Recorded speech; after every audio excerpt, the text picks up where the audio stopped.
This is a Baileigh sheet metal beading tool. It's a model number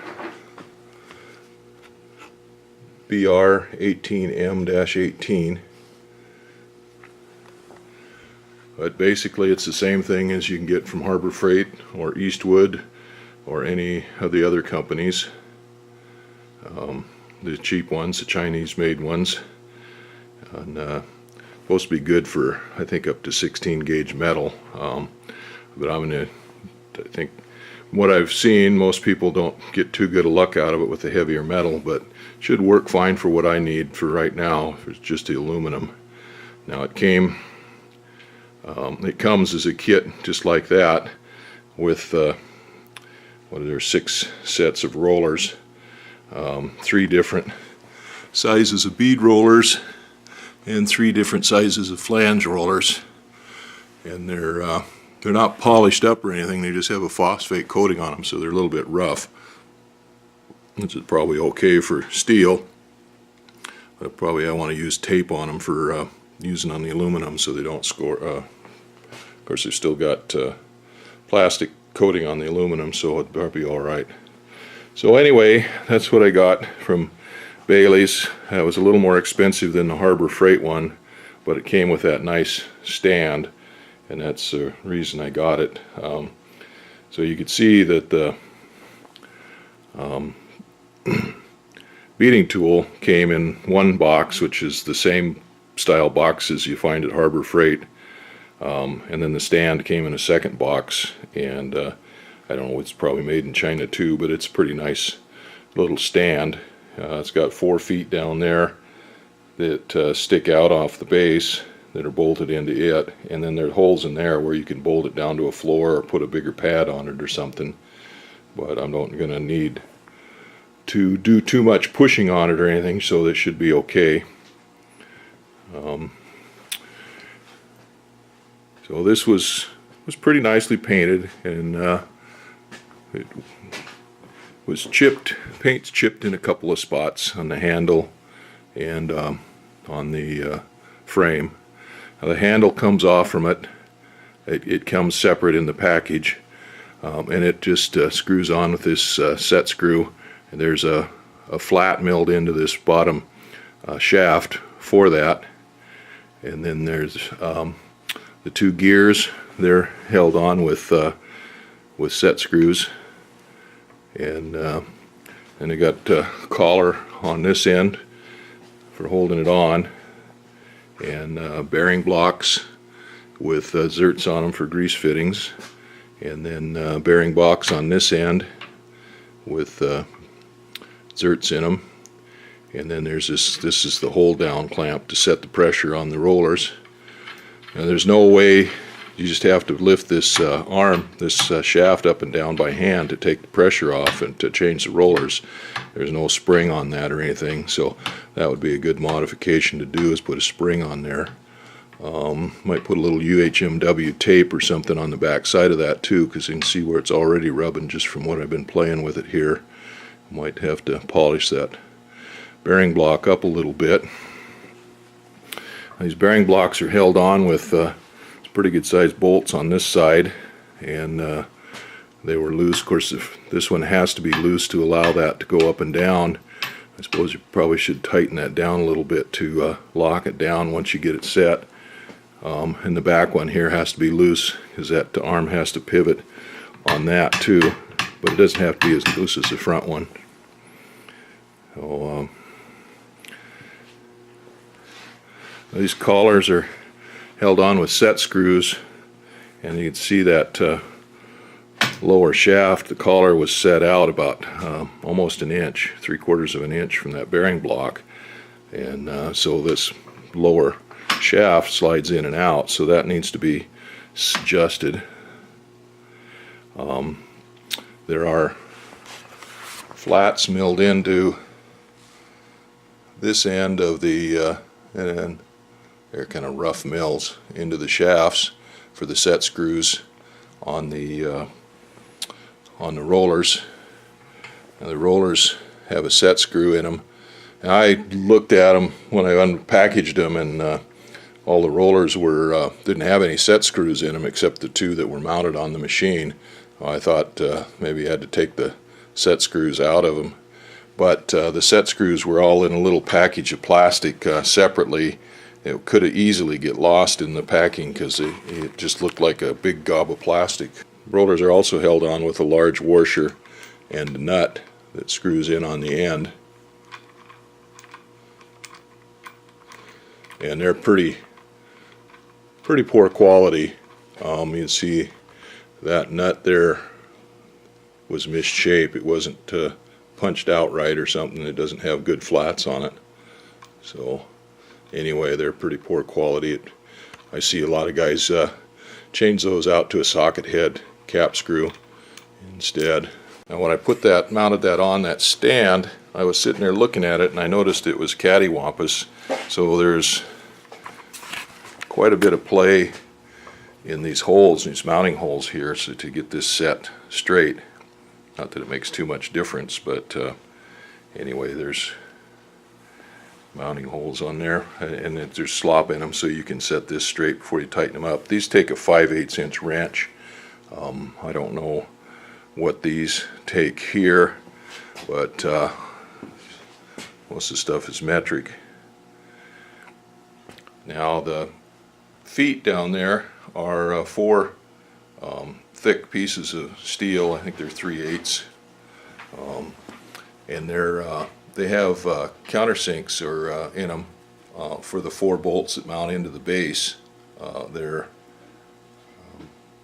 And they use a socket head cap screw that fits in there so that they're flush with the feet, so they don't protrude out into the floor. And then the nuts on there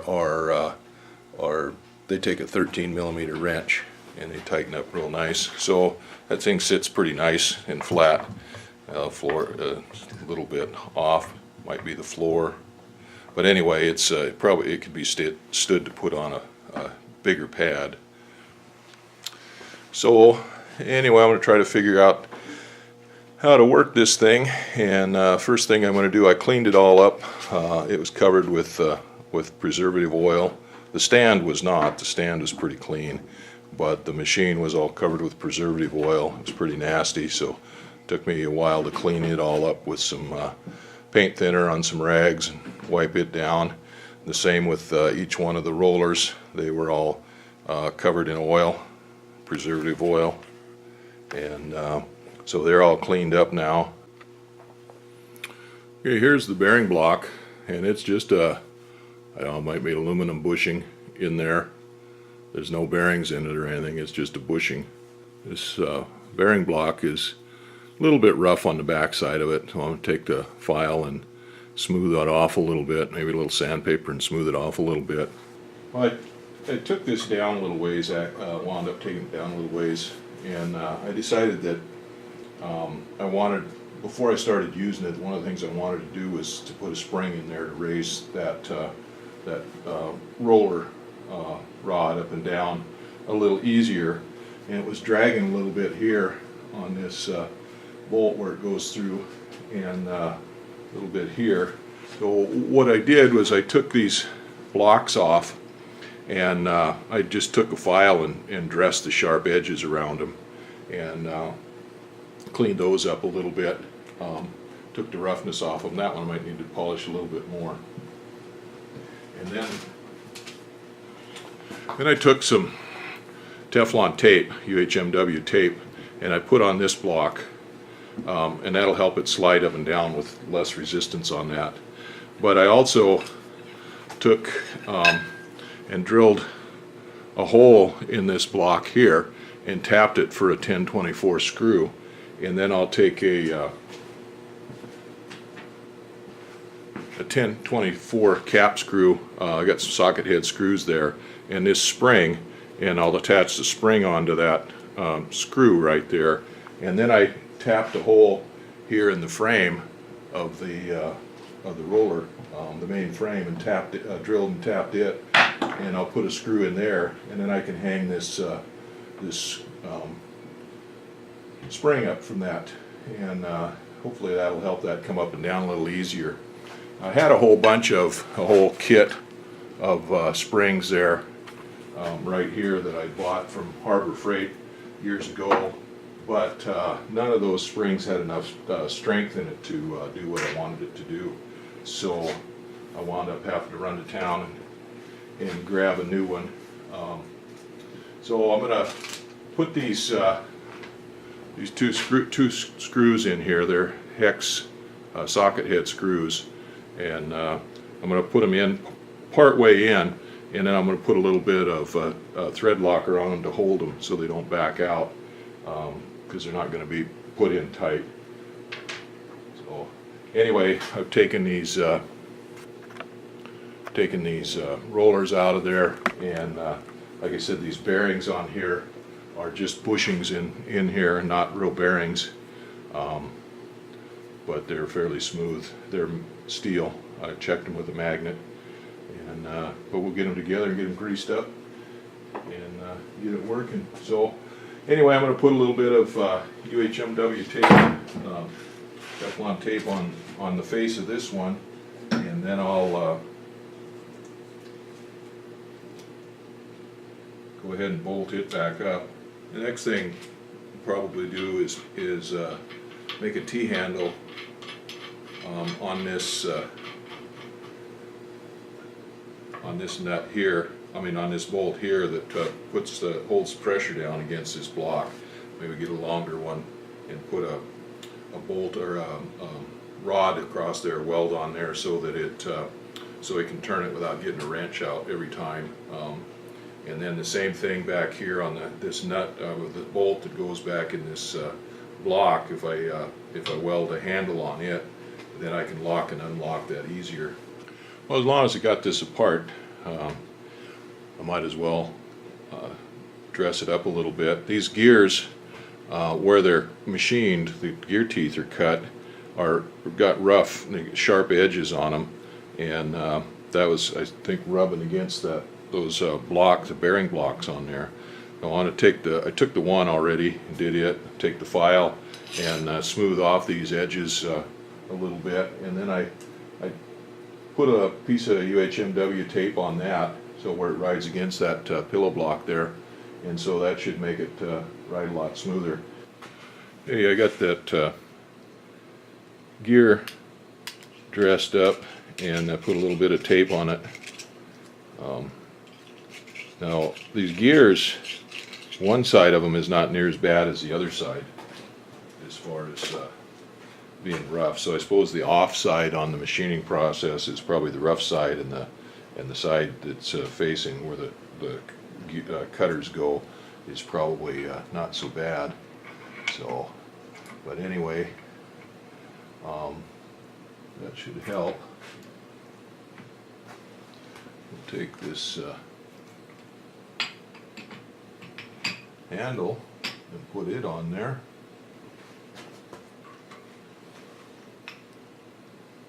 Okay.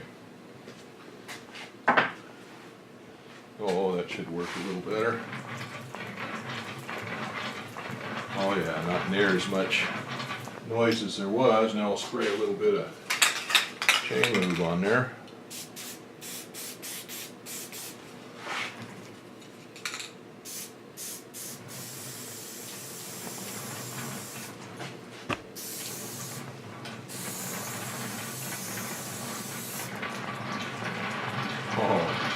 That's sweet. Now I've got the bearing blocks greased up, and this thing just hums now. Boy, it made a big difference. A little bit of bearing or gear grease on the gears there, and a little bit of grease in those bearing blocks.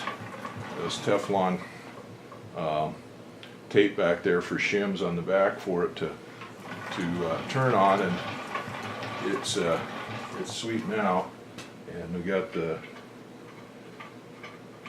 spring down here for this end that comes up.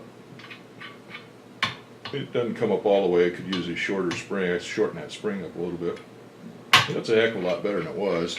I tried to tighten up this bearing block on the back there, and when I did, it put these bearings it took them, offset them a little bit so that this lower shaft didn't turn very well. So I had to loosen those up just a little bit so that they can stay lined up. But yeah, this thing turns nice now. Well, I'm going to play with this a little bit. And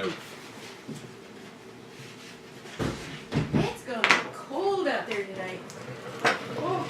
well, that just cuts that right out. That's like a shear. Let me see. Oh, it cuts it off? I just cut that thin stuff. Loosen that up a little bit. Oh, but it made you a nice little... Well, that's not what I wanted to do.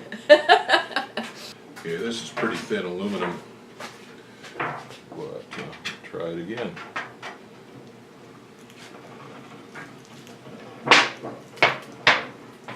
Alright, that's better. That stiffened that up. Yeah, just a little light roll on that. Yeah.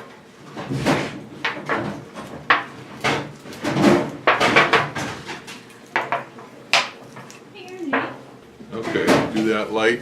That works. That stiffened that piece up. It was just a flimsy little piece, and now it's stiffened right up. Oh, that's cool.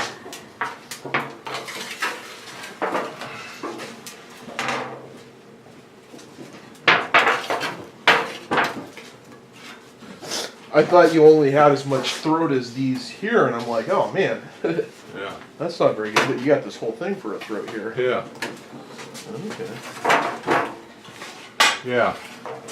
Well, you watch the videos on it, the guys make all kinds of shapes like faces and flames, and you're kind of making shape there too, but just kind of free form. Yeah. But, yeah, get the bead roller pretty well cleaned up the way I wanted it. I did a little change on it last night. I was fooling around with it, putting the beads on and stuff, and the little spring here was just not enough to pick this up and hold it up. So I took those 1/2-inch screws out that I had in there and put a 1-inch screw in each one of those holes and doubled up on the springs. 2 of those springs come in a pack, and they're still just barely enough to get that, but they work a lot better now. It's still just barely enough to get that come up when it's tight, but they bring it right up when it's loose. And we run quite a few practice beads last night on some aluminum. This is some real thin stuff here for printing, and then this is some pieces that I had from the cut-offs from the panels, and practiced quite a bit last night. But one of the things I noticed is that there's a sharp edge on these bead rollers here, and it has a tendency to put a cut in the metal. So I'm going to take this one up and put it down and put it on the lathe and just take the corners off of that, just to roll them just a little bit so it's a little softer. I've got that female beading die, the small 1/8-inch one, set up here on the lathe, and it doesn't have to be set up any kind of fine tuning or anything, precision, because all I'm going to do is take the file here and just knock these corners off, the sharp edges off on this, just so they don't mar that aluminum when we do the finish on it. I just got it set up in slow speed, and I'll just take the file and touch those edges, and then maybe take a little emery cloth and polish that up for the file cuts. Yeah, I took the corners, sharp edges off of that with the file, and now I'm just going to take, I got some I think a 180 emery cloth, or crocus cloth, emery cloth I guess it is. I got some 180 emery cloth, and I'm just going to polish that up a little bit, make sure there's no rough spots on it or anything, and get it polished up for the aluminum. Well, I had it in the back gear using the file, the slow speed. I took the back gears out and got a little faster speed now for polishing it up.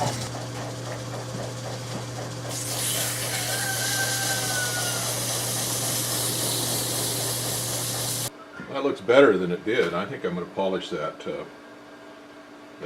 male section up too. That's a lot prettier than it was, and that black phosphate. Nice and smooth now, mostly. Okay, I think that's it. It's polished up pretty good. Boy, there's some dings in here. I've run 3 beads through this thing. This is that real light newsprint stuff. Run 3 beads through it so far. And I've got it tightened down just about as tight as it'll go now. And it's not shearing that metal at all. Yesterday I couldn't have got down half this tight, and it would have sheared. It would have sheared the metal. Today I'm making, now after running that through the lathe and knocking the edge off of that corner, I've run full depth beads. I've got it down just as tight as it'll go. Run full depth beads on there, and there's not a crink in it at all. Nice, just a little bit of a radius on the outside of that bend, so that's a lot nicer. That helped that a lot. That needed just to be polished up and sharp edge taken off of that. Got the roller there a couple days ago and put it together, and spent yesterday fooling around with it, and then today fooling around with it. And but yesterday I went to town and to get the mail, and I had kind of a surprise. I've been getting quite a few boxes of parts and stuff for this airplane, but they got the box in the mail. Now the roller came, they sent it FedEx. I had to send them to Seattle, and then came on AML, Alaska Marine Lines from Seattle. So I got it through the freight, the barge company, through the freight. But this came in the mail yesterday. I couldn't figure out what it was. Here's a great big old box, and here they sent me a catalog and a nice lightweight knit hat. So the hat will come in handy on the cool days, but not the cold days, and then the catalog will keep me up at night looking at all the pretty stuff in here that I don't need and can't afford. And here's the operator's manual for the bead roller, and it's pretty much worthless. Got a picture on the front of it, and then the model number and stuff. The first page is warranty and table of contents, and what you don't get on most stuff. You get warranty in 15 different languages. This one's all in English. Introduction. Well, there's the warranty stuff. Not responsible in delivery and introduction. Safety procedures. Typical safety procedure stuff. Danger, caution. Don't use this machine. This tool. More safety precautions. More safety precautions.